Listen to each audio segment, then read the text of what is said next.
நம்மளுடைய சலுக்கும் அல்லாஹ் நசீபாக்கி தருவானாக. ஆமீன் யா ரப்பல் ஆலமீன். கண்ணியத்திற்கும் மிகுந்த மரியாதைக்கும் உரித்தான அல்லாஹுவின் நல்லடியார்களே, நபிகள் நாயகம் ஸல்லல்லாஹு அலைஹி வஸல்லம் அவரிடத்தில் எந்த துஆவை அல்லாஹ் ஜல்லஷானஹு தஆலா செவிமடிக்கின்றான், அதை கேட்கின்றான், அதற்கு பதில் கொடுக்கின்றான் என்ற ஒரு கேள்வி கேட்கப்பட்டது. அதற்கு நபிகள் நாயகம் ஸல்லல்லாஹு அலைஹி வஸல்லம் அவர்கள் கொடுத்த பதில் என்ன என்பதை இந்த ஹதீஸின் வழியாக நாம் பார்க்க இருக்கின்றோம். ஹதீஸினுடைய அறிவிப்பாளர் அபு உமாமத் அல் பாஹிலி ரதியல்லாஹு தஆலா அன்ஹு அவர்கள் ஹதீஸ் திருமதி ஷரீஃபிலே 3499வது செய்தியாக ஹதீஸாக பதிவாகி இருக்கிறது. நபிகள் நாயகம் ஸல்லல்லாஹு அலைஹி வஸல்லம் இடத்துல கீல யா ரசூலல்லாஹ், அல்லாஹுவின் தூதரே, ஐயு துஆஇ அஸ்மஉ, எந்த பிரார்த்தனையை, எந்த துஆவை அல்லாஹ் செவிமடிக்கின்றான் என்று கேட்கப்பட்டது. நாம் கேட்கக்கூடிய அந்த பிரார்த்தனை, அந்த துஆ, அந்த துஆவை அல்லாஹ் எந்த நேரத்தில் நம்ம கேட்டாலோ அல்லது எப்படி நம்மளுடைய துஆ அமைந்தாலோ அல்லாஹ் அதை செவிமடுத்து நமக்கு பதில் கொடுக்கின்றான் என்ற அமைப்பில் கேட்குறாங்க. கால ஸல்லல்லாஹு அலைஹி வஸல்லம் அவர்கள் சொன்னார்கள், ஜௌஃபுல் லைலில் ஆஹிர், நபி ஸல்லல்லாஹு அலைஹி வஸல்லம் சொன்ன முதல் நேரம் இரவினுடைய கடைசி பகுதி என்று சொன்னார்கள். இரவினுடைய கடைசி பகுதி என்றால் தஹஜ்ஜத்துடைய நேரம். இரவை மூன்றாக பிரித்து அதனுடைய கடைசி பகுதி ஒரு 3 மணியிலிருந்து சுபுகுக்கு பாங்கு சொல்கிற வரைக்கும் தஹஜ்ஜத்துடைய நேரம். அந்த கடைசி அந்த பாங்கு சொல்கிறாங்கல்ல, அது வரைக்குமே தஹஜ்ஜத்துடைய நேரம். அந்த நேரங்களில் நாம் அல்லாஹ்வை தொழுது வணங்கி திக்ர்களை செய்து குர்ஆன்களை ஓதி நாம் அல்லாஹ்விடத்தில் கரம் ஏந்தி கேட்கின்ற பொழுது அதற்கு அல்லாஹ் ஜல்லஷானஹு தஆலா பதில் கொடுக்கின்றான் என்று சொன்னார்கள். அடுத்து இரண்டாவது ஒரு நேரத்தை சொன்னார்கள், வதுபர ஸலவாத்தில் மக்தூபா, ஃபர்தான தொழுகைகளுக்கு பின்னால் நாம் கேட்கக்கூடிய அந்த துஆவை அல்லாஹ் அங்கீகரிக்கின்றான். ஐவேளை தொழுகையை முடித்ததற்கு பிறகு அல்லாஹ்விடத்தில் நம்ம கரம் ஏந்தி துஆ கேட்டுட்டு தான் போகணும். அப்படியே சும்மா போயிடக்கூடாது. அல்லாஹ்கிட்ட நம்முடைய தேவைகளை முன்வைத்து விட்டுத்தான் போக வேண்டும். நமக்கு ஆயிரக்கணக்கான லட்சக்கணக்கான தேவைகள் இருக்கு. எல்லா தேவைகளையும் அல்லாஹ்விடத்தில் நம்ம சொல்லிட்டு போகணும்.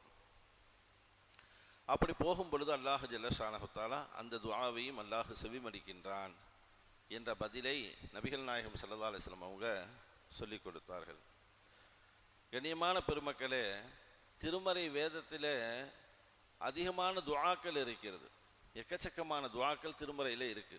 குர்ஆன் ஷரீஃபில் அல்லாஹ் ஜல்லஷானஹு தஆலா 1,00,000க்கும் மேற்பட்ட நபிமார்களை அல்லாஹ் இந்த உலகத்திற்கு அனுப்பி அத்துணை நபிமார்களும் எந்த தேவையாக இருந்தாலும் உடனே அல்லாஹ்விடத்தில் தான் அவங்க கேட்பாங்க. அல்லாஹ்ட்ட கரம் ஏந்தி கேட்பாங்க. அப்படிப்பட்ட பல்வேறு நபிமார்கள் செய்த துஆக்கள் எல்லாம் குர்ஆனுக்குள்ளே இருக்கிறது. நபீனா சுலைமான் அலைஹிஸ்ஸலாத்து வஸ்ஸலாம் அவர்கள் பைத்துல் மக்தஸை கட்டிவிட்டு அந்த இடத்திலே அமர்ந்து 2 துஆ கேட்டார்கள். பள்ளிவாசலை கட்டிட்டு, ஒன்று என்ன, யா அல்லாஹ், நான் எப்பொழுது தீர்ப்பு வழங்கினாலும் சரி, ஏதாவது ஒரு பஞ்சாயத்து வருது, அந்த பஞ்சாயத்துக்கு எப்பொழுது நான் தீர்ப்பு வழங்கினாலும் சரி, அந்த தீர்ப்பு யா அல்லாஹ் நீ வழங்கியதை போன்றே இருக்க வேண்டும் என்று கேட்டாங்க அல்லாஹ்ட்ட சுலைமான் நபி. அந்த தீர்ப்பில் எந்த தவறுமே வந்துவிடக்கூடாது என்பது அவர்களுடைய ஒரு உயர்ந்த நோக்கம். அல்லாஹ் ஜல்லஷானஹு தஆலா அந்த துஆவை கபூல் செய்தான். இரண்டாவதாக அல்லாஹ்விடத்தில் அவங்க கேட்டாங்க, உலகத்தில் யாருக்குமே கொடுக்காத ஆட்சி அதிகாரத்தை யா அல்லாஹ் எனக்கு கொடுன்னு கேட்டாங்க. உலகத்தில் யாருக்குமே கொடுக்காத ஆட்சி அதிகாரம் அல்லாஹ் அவர்களுக்கு கொடுத்தான். அந்த மாதிரி ஒரு ஆட்சி அதிகாரத்தை அவங்களுக்கு முன்னாடி யாரும் பண்ணதும் கிடையாது, பின்னாடி யாரும் பண்ணவும் முடியாது, பண்ண போகிறதும் கிடையாது. அல்லாஹ் கொடுக்க மாட்டான்.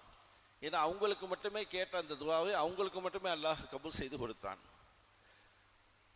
இன்னொரு இடத்துல அல்லாஹ் திருமலையில சொல்லும் பொழுது, நபீனா இப்ராஹிம் அலைஹிஸ்ஸலாத்து வஸ்ஸலாம் அவர்கள் தங்களுடைய பிள்ளை இஸ்மாயில் அலைஹிஸ்ஸலாத்து வஸ்ஸலாம் அவர்கள் இருவர்களும் சேர்ந்து காபாவை கட்டியதற்கு பிறகு அல்லாஹ்கிட்ட கேட்டாங்க, யா அல்லாஹ், வறண்ட பாலைவனமாக இருக்கக்கூடிய இந்த பாலைவனத்தை பூஞ்சோலையாக மாற்றுவாயாக என்று கேட்டார்கள் அல்லாஹ்ட்ட. யா அல்லாஹ், இந்த காபாவை கியாமத் நாள் வரைக்கும் லட்சக்கணக்கான மக்கள்கள் வருகை தந்து இங்கு உம்ராவும் ஹஜ்ஜும் இதர வழக்க வழிபாடுகளும் செய்யக்கூடிய ஸ்தலமாக இந்த காபாவை நீ ஆக்குவாயாக. வறண்ட பூமியை யா அல்லாஹ் செழிப்பாக மாற்றுவாயாக என்பதாகவெல்லாம் வரிசையாக அவர்கள் செய்த துவாக்கள் குர்ஆனுக்குள்ளே இருக்கிறது. அல்லாஹ் அதை கபூல் செஞ்சான். நமக்கு இதிலிருந்து கிடைக்கக்கூடிய தகவல் என்ன அப்படின்னா, ஒரு நற்காரியங்களை நாம் செய்கின்ற பொழுது ஏதாவது ஒரு நற்காரியங்களை நம்ம செய்யறோம், செய்து முடித்ததற்கு பிறகு உடனே அல்லாஹ்கிட்ட துவா செய்யணும். உதாரணத்துக்கு குர்பானி கொடுக்குறோம். குர்பானி கொடுத்ததற்கு பிறகு நம்ம அதிகமான நபர்கள் செய்யாத ஒரு விஷயம் துவா. குர்பானி கொடுத்ததற்கு பிறகு மார்க்க அறிஞர்கள் நமக்கு சொல்றாங்க, 2 ரக்காயத்தை தொழுதுட்டு அல்லாஹ்விடத்துல குடும்பத்தோட நீங்க துவா செய்யுங்கிறாங்க. குடும்பத்தோட நீங்க துவா செய்யுங்க, அந்த துவாவை அல்லாஹ் உங்களுக்கு அங்கீகரித்து அதை கபூல் செய்து அல்லாஹ் தருவான் என்பதாக சொன்னாங்க. அப்ப இந்த அடிப்படையில நம்மளுடைய நல்ல அமல்களை செய்ததற்கு பிறகு அல்லாஹ்விடத்தில் நாம் செய்யக்கூடிய துவா, அந்த துவாவை அல்லாஹ் ஏற்றுக்கொள்வான். அதே நேரத்தில் துவா ஏற்றுக்கொள்ளப்படுவதற்கு பல நேரங்களை நபி ஸல்லல்லாஹு அலைஹி வஸல்லம் அவங்க சொன்னாங்க. அதுல மிக முக்கியமாக ஒன்று இந்த இப்ப நம்ம ஹதீஸ்ல படிச்சோம்ல, தஹஜ்ஜுடைய நேரம், ஃபர்லான தொழுகைக்கு பின்னால் கேட்கக்கூடிய துவா, அதற்கு பிறகு இமாம் ஜும்மாவில 2 ஹுத்துபாக்கு மத்தியில் உட்கார்றாரா இல்லையா, அப்ப கேட்கிற துவா. அப்ப என்னங்க கேட்கறது? அந்த குறுகிய நேரம் இமாம் ஒரு 10 செகண்ட் உட்காருவார். அந்த 10 செகண்ட்ல கண்டது கழியதெல்லாம் கேட்கக்கூடாது. அந்த நேரத்தில் கேட்கக்கூடாது. அல்லாஹ் நமக்கு வழிகாட்டுறான்.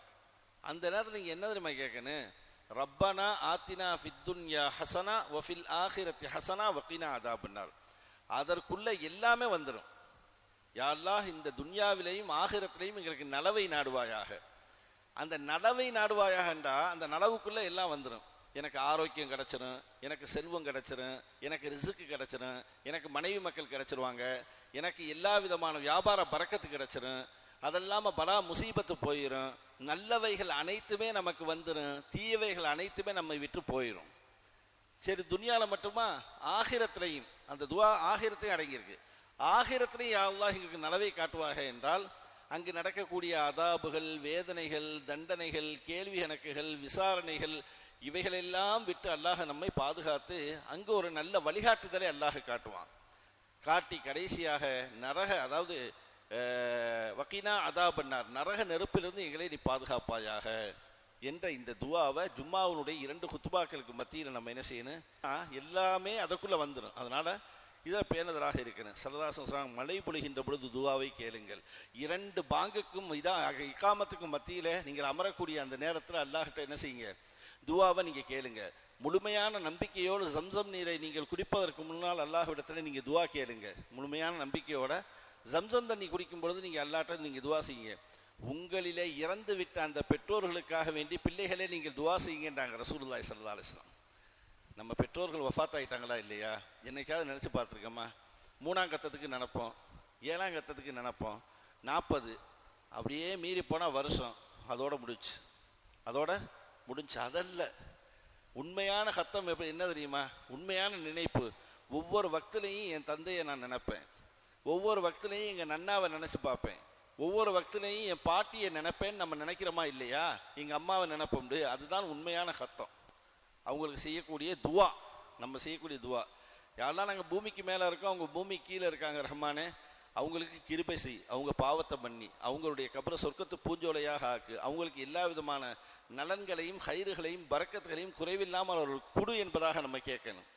அப்போ பெற்றோர்களுக்கு பிள்ளைகள் கேட்கக்கூடிய அந்த துவா என்பதாக ரசூலுல்லாஹி ஸல்லல்லாஹு அலைஹி வஸல்லம் ஹதீஸில் நமக்கு சொல்லுவார்கள். இப்படியெல்லாம் துவா அங்கீகரிக்கக்கூடிய நேரங்களும் இருக்கிறது. அந்த துஆவை நீங்கள் செய்வதற்கு முன்னால் ஒரு அல்லாஹுவை புகழ்ந்து விட்டு அதற்கு பிறகு ஸலவாத்தை ஓதிவிட்டு அதற்கு பிறகு உங்களுக்கு துஆ செய்து கொள்ளுங்கள். முடிக்கும் பொழுது ஒரு ஸலவாத்தோடு முடியுங்கள் என்பார்கள் முத்து நபி ஸல்லல்லாஹு அலைஹி வஸல்லம் அவர்கள். அதைத்தான் இந்த ஹதீஸை நமக்கு சொல்லித்தர்றாங்க. துஆ அங்கீகரிப்பதற்குண்டான அற்புதமான பல்வேறு நேரங்களில் மிக முக்கியமான நேரம் தஹஜ்ஜத்துடைய நேரம். உலகமே தூங்கி கொண்டிருக்கின்ற பொழுது நீ எழுந்து அல்லாஹ்வினுடைய வாசலை தட்டும் பொழுது அவன் திறந்து உன்னுடைய அனைத்து தேவைகளையும் நிறைவேற்றி கொடுப்பான். எல்லோரும் தூங்குகின்ற அந்த நேரத்தில் நீயும் தூங்காதே, சற்று வித்தியாசமாக நீ எழுந்து அல்லாஹ்வை நீ வணங்கினால் உன் தேவையை நான் நிறைவேற்றி தருவதற்கு நான் ரெடியாக இருக்கின்றேன். ஏன் நீ நிராசையாக இருக்கிறாய்? ஏன் நீ கவலையாக இருக்கிறாய்? கவலைப்படாத, உலகமே கைவிட்டாலும் நான் உன்னை ஒருபொழுதும் கைவிட மாட்டேன் என்று அல்லாஹ் ஒவ்வொரு நாளும் நம்மளை பார்த்து சொல்றானே, அல்லாஹ்வை நம்ம நினைக்கிறோமா? இல்லை. அது மாதிரி மிக முக்கியமான இரண்டாவது நேரம் தொழுகைக்கு பின்னால் என்பதாக சரதாசனம் அவங்க சொன்னாங்க.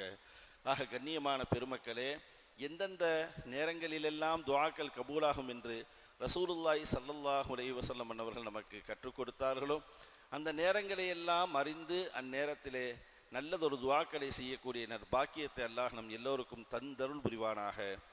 நாம் இதுவரைக்கும் செய்த எல்லா துஆக்களையும் அல்லாஹ் கபூல் செய்வானாக. எஞ்சி இருக்கக்கூடிய நாட்களிலே நாம் கேட்கக்கூடிய அனைத்து துஆக்களையும் அல்லாஹ் கபூல் செய்து அதை நிறைவேற்றி தருவானாக.